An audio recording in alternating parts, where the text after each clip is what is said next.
প্রিয় মুসলিম জনতা, আজকে সারা বিশ্ব থেকে আওয়াজ উঠছে ফিলিস্তিনের পক্ষে। এই আওয়াজ শুধুমাত্র আওয়াজ নয়, এই আওয়াজ আপনার জন্য আমার জন্য নাজাতের একটি উসিলা।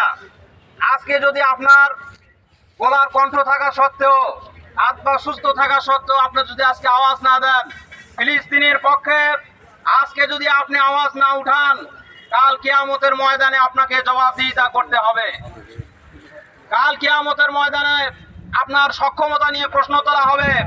আপনার কি জিহাদের সক্ষমতা ছিল নাকি ছিল না?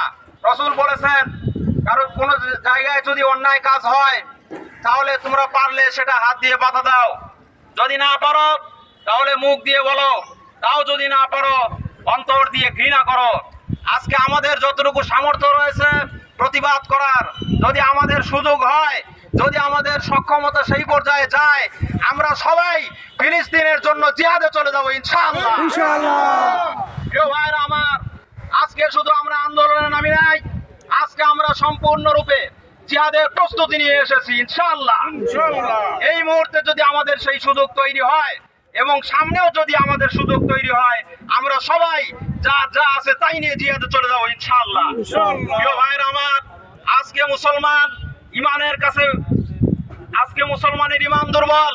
ইমান শক্তি যখন হয়েছিল, যখন ইমানের বলে মুসলমান বলিয়ান ছিল, তখন সামনে লক্ষ লক্ষ কাফেরের বিরুদ্ধে মাত্র কয়েকশো মুসলমান যুদ্ধে জয়লাভ করেছে ইনশাআল্লাহ।